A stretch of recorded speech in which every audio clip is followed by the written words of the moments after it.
আজকে আমরা বিভিন্ন প্রকার গতি ডিফারেন্ট টাইপস অফ মোশন নিয়ে আলোচনা করব।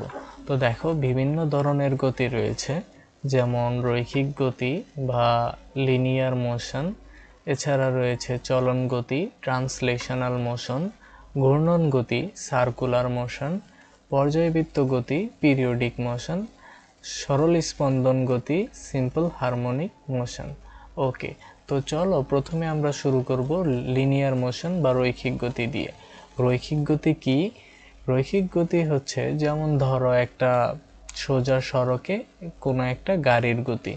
তো সোজা সড়কে যখন একটা গাড়ি চলে তখন সেটাকে আমরা কি বলি? রৈখিক গতি বলি। অর্থাৎ একটা বস্তু যখন সরল রেখায় চলে, কিভাবে? ঠিক এরকম ভাবে। তো যখন একটা বস্তু সরল রেখায় চলবে তখন তার গতিকে আমরা বলবো রৈখিক গতি। আচ্ছা, তাহলে আমরা সংজ্ঞায় কিভাবে লিখতে পারি? কোনো বস্তু যদি একটি সরল রেখা বরাবর গতিশীল হয়, অর্থাৎ কোনো বস্তুর গতি যদি একটি সরল রেখার উপর সীমাবদ্ধ থাকে, তাহলে তাকে রৈখিক গতি বলে। আচ্ছা, এরপর দেখো সার্কুলার মোশন বা ঘূর্ণন গতি। তো তোমরা নিশ্চয়ই ঘড়ি দেখেছো, তাই না? তো ঘড়িতে কি হয়? ঘড়ির কাঁটা তার নিজ অক্ষকে কেন্দ্র করে অক্ষের চারপাশে ঘুরতে থাকে, তাই না? আচ্ছা, তাহলে ঘড়িতে কি ঘটে? ঘড়ির কাঁটা নিজ অক্ষের চারপাশে ঘুরে। তো কোনো বস্তু যদি নিজ অক্ষের চারপাশে এভাবে ঘুরে তখন সেই বস্তুর গতিকে বলা হয় সার্কুলার মোশন বা ঘূর্ণন গতি। আচ্ছা, তো কিভাবে ঘোরে? ধরো হচ্ছে এই যে আমাদের ঘড়িটা ছিল, এইটা হচ্ছে তার এক্সিস।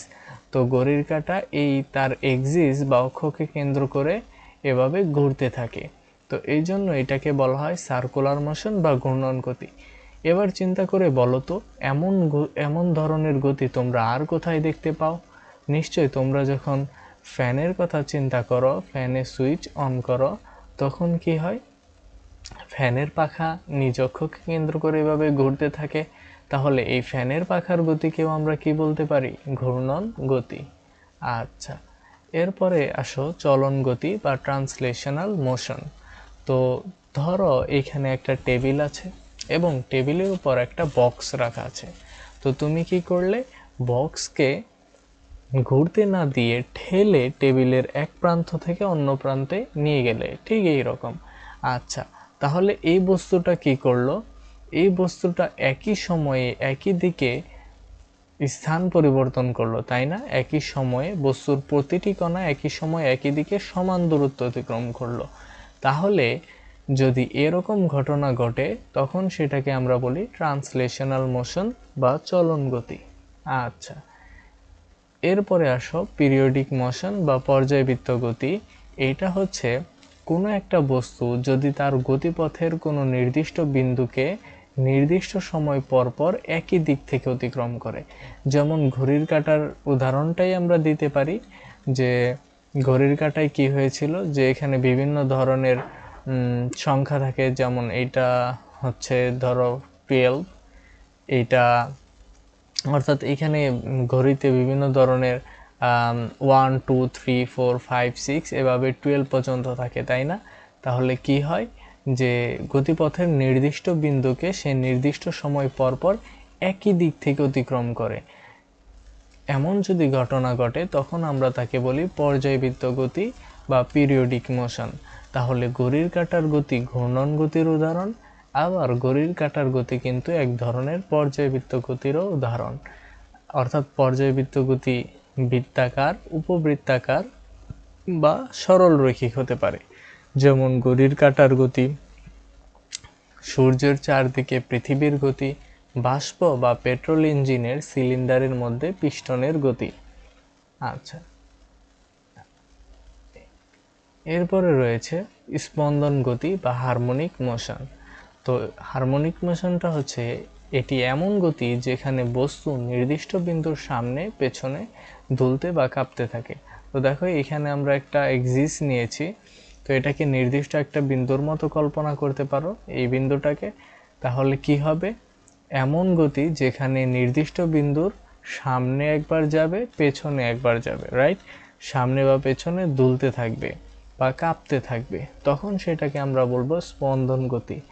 যেমন ধরো এইটা একবার সামনে যাচ্ছে, এই লাইনটাকে ক্রস করে আবার পেছনে যাচ্ছে, তো এইভাবে সে দুলছে বা কাঁপছে।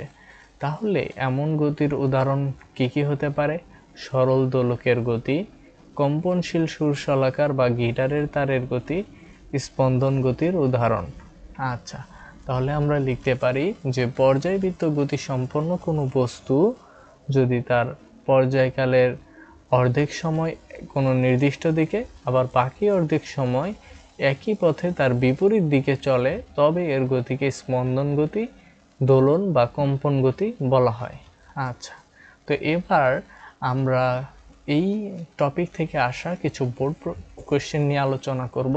তো দেখো, ফার্স্ট কোয়েশ্চেনটা আছে, একটা বাক্সকে ধাক্কা দিলে এটি না উল্টিয়ে যে গতি লাভ করে।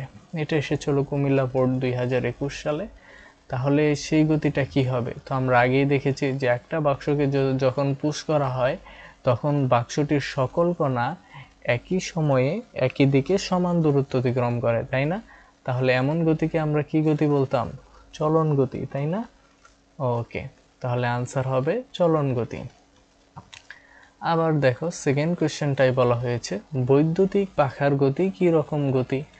তো যখন আমরা বৈদ্যুতিক পাখা চালাই তখন কি হয় যে পাখাটার ঘুরতে থাকে, নিজ অক্ষের চারপাশে ঘুরতে থাকে। তো এমন গতিকে আমরা কি গতি বলতাম?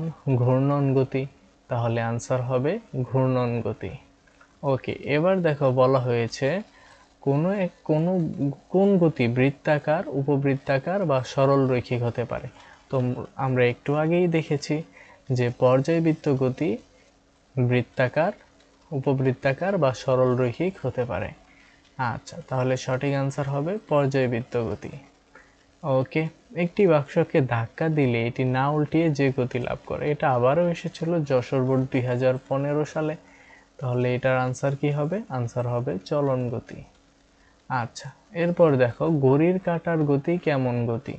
তো ঘড়ির কাঁটার গতি হচ্ছে ঘূর্ণন গতি। কেন ঘূর্ণন গতি? কারণ ঘড়ির কাঁটায় কি হয়, ঘড়ির কাঁটাগুলো নিজ অক্ষের চারপাশে ঘুরতে থাকে, তাই না? এই জন্য ঘড়ির কাঁটার গতি হচ্ছে ঘূর্ণন গতির উদাহরণ।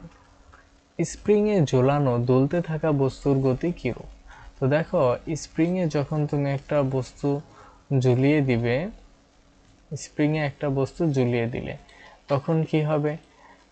একটা বস্তু যখন তুমি ঝুলিয়ে দিলে তখন এটা একবার বস্তু ঝোলানোর সাথে সাথে এটা প্রসারিত হবে, বস্তু ঝোলানোর সাথে সাথে এটা প্রসারিত হবে, আবার একবার কি হবে, আবার একবার হচ্ছে এভাবে সংকুচিত হবে, তাই না? তাহলে একবার প্রসারিত হচ্ছে আর একবার সংকুচিত হচ্ছে। তাহলে এই বরাবর যদি আমরা একটা লাইন কল্পনা করি তাহলে সে এই বিন্দুর থেকে কি হচ্ছে, একবার এই পাশে যাচ্ছে আবার এই পাশে আসছে, অর্থাৎ আমরা এটাকে কিন্তু স্পন্দন গতি বলতে পারি, তাই না? কারণ স্পন্দন গতিতে কি হতো, নির্দিষ্ট বিন্দুকে কেন্দ্র করে সে হচ্ছে নির্দিষ্ট বিন্দুর একবার সামনে আবার পেছনে দুলতে বা কাঁপতে থাকতো, তাই না? তো স্প্রিংয়ে কিন্তু কোনো একটা ভর ঝুলিয়ে দিলে এরকম হয়, তাহলে স্প্রিংয়ের গতিকে আমরা বলতে পারি স্পন্দন গতি। আবার খেয়াল করলে দেখবে পর্যায়বৃত্ত গতির ক্ষেত্রে আমরা বলেছিলাম যে পর্যায়বৃত্ত গতির ক্ষেত্রে আমরা কি দেখেছিলাম?